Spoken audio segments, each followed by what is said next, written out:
बच्चों, आज से हम लिमिट फिट टॉलरेंस का पार्ट 2 वीडियो शुरू कर रहे हैं। पहले वीडियो में हम आपको लिमिट अलाउंस टॉलरेंस के बारे में अच्छे से समझा चुके हैं। यदि आप उसको नहीं देखे हो तो पहले आप उसको देख लो ताकि ये वाला वीडियो आपको अच्छे समझ में आए। तो आइए हम शुरू करते हैं आपका part 2 limit fit tolerance chapter का। तो सबसे पहले हम देख लेते हैं कि हमारा आज का टॉपिक है फिट्स। ये है हमारा ट्रेड फिटर, ये है हमारा फिट्स। तो फिट्स को पहले हम समझ लेते हैं।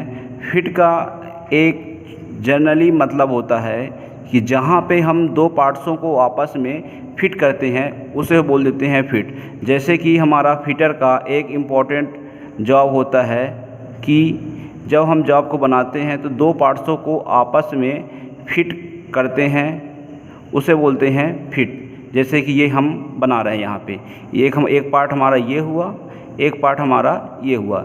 ये दोनों पार्ट्सों को आपस में जब हम फिट करते हैं इसी को बोलते हैं फिट। ये हुई एक हमारी सामान्य सी भाषा।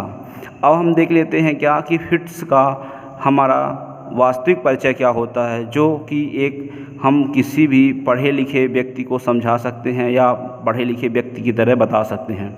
तो देखिए, किसी भी मशीन को अलग अलग प्रकार के कई पार्ट्सों से असेंबल करके बनाया जाता है।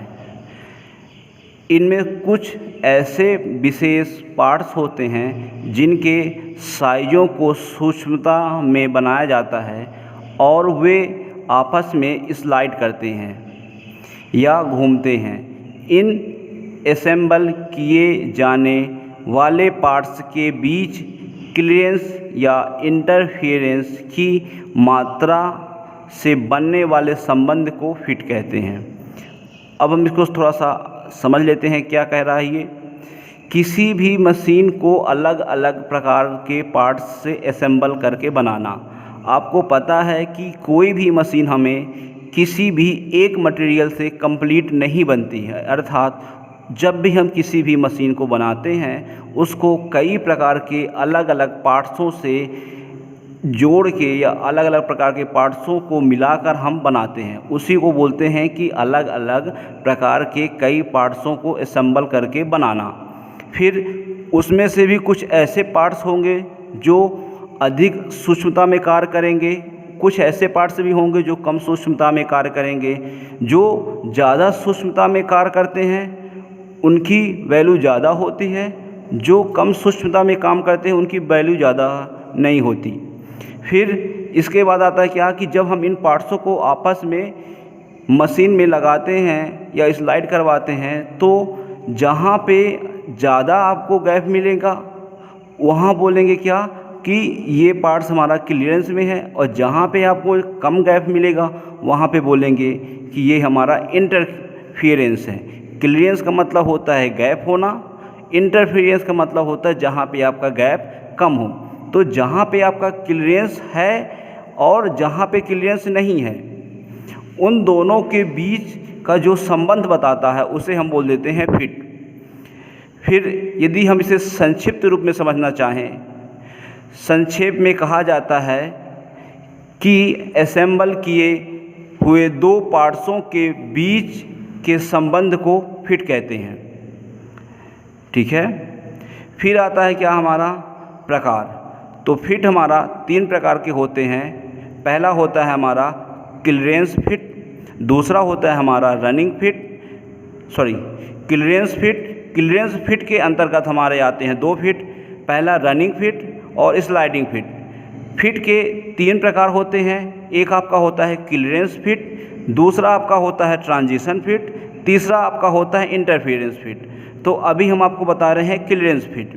क्लियरेंस का मतलब हम आपको समझा चुके हैं कि जहाँ पे गैप होता है वहाँ हम बोल देते हैं कि क्लियरेंस है, गैप है। उसी को हम बोलते हैं फर्स्ट टाइप में कि क्लियरेंस फिट। अब इसको समझते हैं। क्लियरेंस फिट में होल का साइज शाफ्ट के साइज से बड़ा रखा जाता है। इसे धनात्मक अलाउंस भी रखा जाता है। अर्थात हम आपको थोड़ा सा समझाते हैं कि कैसे किया जाता है। जैसे कि यदि हम ये समझें कि यदि हमारा ये होल हो गया, ये होल का हमारा साइज़ है मान लीजिए कि 15 mm, ठीक है। अब आता है क्या हमारा शाफ्ट का साइज़, तो ये हुआ हमारा शाफ्ट। तो जैसे कि आप यहाँ पे देखे हो कि इस फिट में होल का साइज शाफ्ट के साइज से बड़ा होता है, अर्थात हम ये कहेंगे कि यदि ये हमारा होल का साइज 15 है तो हमारा जो शाफ्ट का साइज होगा ये होगा हमारा 14.85, ये होगा हमारा शाफ्ट का साइज। मतलब होल का साइज बड़ा है और शाफ्ट का साइज छोटा है, इसीलिए इसे बोला जाता है कि ये धनात्मक अलाउंस दे रहा है। फिर इसके बाद आप देख सकते हैं कि ये हमारा क्लियरेंस फिट दो प्रकार के होते हैं, जिसमें पहला आता है हमारा रनिंग फिट। अब रनिंग फिट का क्या मतलब हुआ इसको देख लेते हैं। तो हम आपको पहले ही बता चुके हैं कि जो हमारा क्लियरेंस फिट होगा वो धनात्मक अलाउंस देगा, तो धनात्मक अलाउंस देगा और धनात्मक अलाउंस दे रहा है तो रनिंग फिट हमारा क्लियरेंस फिट के अंतर्गत ही आ रहा, तो ये भी हमारा धनात्मक अलाउंस देगा। रनिंग फिट में क्या होगा, इस धनात्मक अलाउंस रखा जाता है, मतलब इसमें भी आपको धनात्मक अलाउंस ही मिलेगा, जिसमें दोनों पार्ट्स जब असेंबल किए जाते हैं तो क्लियरेंस अधिक होने के कारण शाफ्ट होल में आसानी से फ्री घूम सकती है। जहाँ पे क्लियरेंस अधिक होगा, गैप अधिक होगा, वहाँ पे पार्ट्स होल के अंदर आसानी से घूम सकेगी। जैसे कि उदाहरण के लिए हम देख सकते हैं कि बुश बेयरिंग और शाफ्ट। फिर दूसरा आता है हमारा स्लाइडिंग फिट। स्लाइडिंग फिट में समझ लेते हैं, इस प्रकार के फिट में धनात्मक अलाउंस रखा जाता है। क्यों? क्योंकि ये भी हमारा क्लियरेंस फिट के अंतर्गत ही आता है। तो क्लियरेंस फिट में आपको हम पहले ही बताए थे कि ये धनात्मक अलाउंस रखा जाता है, अर्थात हमारा रनिंग फिट और स्लाइडिंग फिट ये दोनों धनात्मक अलाउंस होंगे। इसको क्यों मैं आपको बार बार बता रहा हूँ, क्योंकि ये पेपर में बहुत ही ज़्यादा पूछा जाता है आपका कि किस फिट में आपका धनात्मक रखा जाता है और किस फिट में ऋणात्मक रखा जाता है। तो ये हमारे दोनों क्लियरेंस फिट में धनात्मक रखे जाते हैं। आगे के जो हमारे फिट आएंगे उसमें धनात्मक, ऋणात्मक और ऋणात्मक दोनों आते हैं, उसको भी मैं आगे बताऊंगा। तो ये इसको देख लेते हैं स्लाइडिंग फिट। इस प्रकार के फिट में धनात्मक अलाउंस रखा जाता है, जो कि रनिंग फिट के अलाउंस की अपेक्षा कुछ कम होता है। जैसे कि आप देख रहे थे रनिंग फिट में जो अलाउंस रहेगा उसके अलाउंस से थोड़ा सा कम, रनिंग फिट के अलाउंस से थोड़ा सा कम रहेगा, इतना कम रहेगा कि ये आसानी से फिट हो जाए। जैसे उदाहरण में समझ लेते हैं कि ब्लैंकिंग पंच डाई। जैसे आप देख सकते हो डाई का क्या मतलब हुआ कि डाई को हम जब डाई स्टॉक के साथ संपर्क में लाते हैं तो हाथ के धक्के से या हाथ के पावर से हम थोड़ा सा पुश करते हैं अंगूठे की सहायता से, तो डाई जो है डाई स्टॉक में आसानी से बैठ जाती है। वैसे ही हमारा स्लाइडिंग फिट होता है। इसके बाद आता है हमारा क्या, क्लियरेंस फिट का दूसरा नंबर। क्लियरेंस फिट का दूसरा नंबर जिसे हम बोल देते हैं क्या, ट्रांजिशन फिट। ट्रांजिशन फिट का क्या मतलब होगा, इस फिट में होल और शाफ्ट के साइज के बीच इतना अलाउंस रखा जाता है कि ना तो उसमें अधिक क्लियरेंस हो और ना ही अधिक फियरेंस। मतलब जैसे कि क्लियरेंस में होल ज़्यादा था और शाफ्ट कम था, तो वहाँ पे पार्ट्स आसानी से फ्री घूम सकते थे। लेकिन इसमें फ्री पार्ट्स घूमेंगे लेकिन इतना आसानी से नहीं घूमेंगे, क्योंकि इसमें ना तो ज़्यादा आपको क्लियरेंस मिल रहा है और ना ही ज़्यादा आपको इंटरफेरेंस मिल रहा है। ठीक है। इसके बाद आता है क्या हमारा ट्रांजिशन फिट के प्रकार। तो ट्रांजिशन फिट के आपका एक प्रकार का होता है, एक प्रकार कौन सा होता है, पुश फिट। तो हम देख लेते हैं कि पुश फिट क्या होता है। इस प्रकार के फिट में ना तो अधिक क्लियरेंस और ना तो अधिक फियरेंस होता है। ये तो आपका ट्रांजिशन फिट ही है। फिर आगे आता है क्या, इसमें पार्ट्स को हाथ के दबाव से स्लाइड करते हैं और धनात्मक तथा ऋणात्मक अलाउंस रखते हैं। धनात्मक क्लियरेंस में रखते थे, ऋणात्मक क्यों लिया गया? क्योंकि इसमें बहुत ज़्यादा आपको अलाउंस नहीं रखने के लिए मिलता। मतलब आप हाथ के स्लाइड से या हाथ के थोड़े से धक्के से आप किसी भी पार्ट्स को फिट कर सकते हो। जैसे आपका डॉप्टल पिन जो पंखे वगैरह में लगी रहती है, आप उसको हाथ के दबाव से डाल सकते हो या हाथ के दबाव से निकाल सकते हो। फिर इसमें तीसरा नंबर हमारा आता है इंटरफेरेंस फिट। इंटरफेरेंस फिट को समझ लेते हैं। जैसे हम आपको बताए थे क्लियरेंस फिट में कि यदि होल का साइज आपका 15 था ये वाला, और शाफ्ट का साइज आपका छोटा था, इसमें क्या होगा, होल का साइज आपका छोटा हो जाएगा और हमारा शाफ्ट का साइज बड़ा हो जाएगा।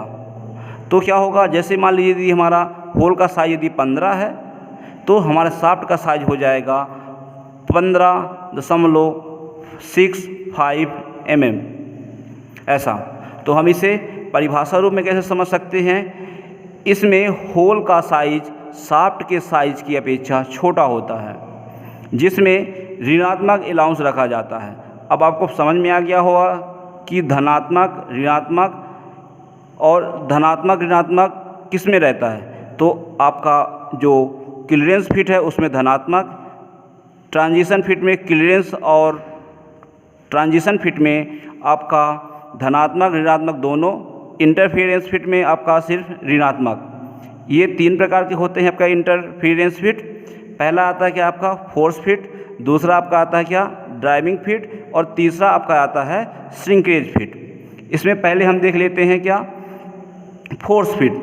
फोर्स फिट का आप नाम से ही आपको पता चल रहा है कि जहाँ पे हम ज़्यादा फोर्स लगाते हैं, ज़्यादा ताकत लगाते हैं, वहाँ पे हमारा होता है क्या फोर्स फिट। इसमें देखते हैं इस फिट में होल का साइज शाफ्ट के साइज की अपेक्षा छोटा होता है, जो अभी मैं आपको समझा रहा था चित्र के माध्यम से कि होल का साइज शाफ्ट के साइज से छोटा होगा। जब छोटा होगा तो आसानी से फिट नहीं होगा, इसीलिए हम क्या करते हैं आगे, दोनों पार्ट्स को फिट करने के लिए मैकेनिकल प्रेशर के द्वारा दबाव देके पार्ट्स को फिट किया जाता है। जैसे हम आपको दिखाए थे कि जब होल का साइज़ छोटा है, शाफ्ट का साइज़ बड़ा है, तो आसानी से फिट नहीं होगा, इसीलिए हम इसमें फोर्स लगाते हैं, ताकत लगाते हैं, इसीलिए इसका नाम पड़ा फोर्स फिट। तो ताकत कैसे लगाएंगे, मैकेनिकल प्रेशर के द्वारा। जैसे इसमें क्या हो सकता है कि किसी बॉडी के हब में स्लीव को फिट करना, ठीक है। फिर इसका दूसरा नंबर आता है हमारा क्या ड्राइविंग फिट। ड्राइविंग फिट क्या होगी, ड्राइविंग फिट अब आपका फोर्स फिट से थोड़ा सा कम ताकत लगाना पड़ेगा। फोर्स फिट में हम मैकेनिकल प्रेशर देते थे, तो ड्राइविंग फिट में मैकेनिकल प्रेशर नहीं देना पड़ेगा। मतलब इसमें हम यदि अपने हाथ में हथौड़ा पकड़ के हल्की सी चोट लगाएं तो उससे भी फिट किया जा सकता है 2 पार्ट्सों को। तो इसमें देखते हैं ड्राइविंग फिट में इस प्रकार के फिट में होल का साइज शाफ्ट के साइज की अपेक्षा छोटा होता है और दोनों पार्ट्सों को हथौड़ी की हल्की चोट लगाकर फिट किया जा सकता है। जैसे शाफ्ट के साथ पुल्ली या गियर को कीवे का प्रयोग करके फिट करना। शाफ्ट के साथ पुल्ली, शाफ्ट के ऊपर आप देखे होंगे कि जो पुल्ली चढ़ी रहती है, जिसके ऊपर आप बेल्ट वगैरह चढ़ा के शाफ्ट को घुमाते हैं। और दूसरा हमारा होता है क्या कि मतलब जब हम किसी भी गियर को शाफ्ट के ऊपर फिट करते हैं तो गियर और शाफ्ट को आपस में फिक्स करने के लिए एक छोटी सी पट्टी का प्रयोग किया जाता है, जिसे बोलते हैं की। फिर तीसरा नंबर आता है क्या हमारा श्रिंकेज फिट। श्रिंकेज फिट क्या होती है, इसको देख लेते हैं। इस प्रकार के फिट में मेल पार्ट का साइज फीमेल पार्ट के साइज की अपेक्षा बड़ा रखा जाता है और दोनों पार्ट्स को असेंबल करने के लिए फीमेल पार्ट को गर्म किया जाता है, जिससे वह फैल जाता है। फिर मेल पार्ट को इस गर्म किए हुए पार्ट में डालकर दोनों को पार्ट्स को ठंडा कर देते हैं, जिससे फीमेल पार्ट का फैला हुआ हिस्सा साइज श्रिंकेज हो जाता है और दोनों पार्ट्स आपस में मजबूती से पकड़ लेते हैं। उदाहरण के लिए बैलगाड़ी। अभी आपको समझ में नहीं आया होगा, अब मैं आपको थोड़ा सा इसे डिटेल से समझाता हूँ। जैसे मान लीजिए कोई लोहे का टुकड़ा है, उसे आप गरम करें और गरम करने के बाद आप देखेंगे कि वो धीरे धीरे आराम से फैल जाएगा, और जब फैल जाए तो उसमें आप एक और दूसरा पार्ट, जैसे उदाहरण में आपका दिया है बैलगाड़ी का पहिया, तो बैलगाड़ी के पहिए में जो चारों तरफ से आपकी लोहे की जो पट्टी लगी रहती है, उसके बीच में आपका रहता है बैलगाड़ी का पहिया। तो सबसे पहले क्या करता है कारीगर कि लोहे के जो पहिए वाले जो मटेरियल होते हैं उसको गर्म किया, वो आपका कहलाएगा फीमेल पार्ट। उसको गर्म किया और गर्म करने के बाद जो आपकी लकड़ी का पहिया होता है उसे बोलते हैं मेल पार्ट। गर्म किए हुए पार्ट्स के अंदर आपका मेल पार्ट्स लकड़ी का पहिया डाल दिया जाता है, और डालने के बाद फिर उसमें पानी डाल के उसको ठंडा किया जाता है, जिससे फीमेल पार्ट्स सिंकेज हो जाता है या सिकुड़ जाता है और ठंडा होकर आपके मेल पार्ट को पकड़ लेता है। और ऐसा करने से आप देखेंगे कि जो बैलगाड़ी का पहिया होता है वो काफ़ी मजबूती से पकड़ा हुआ रहता है।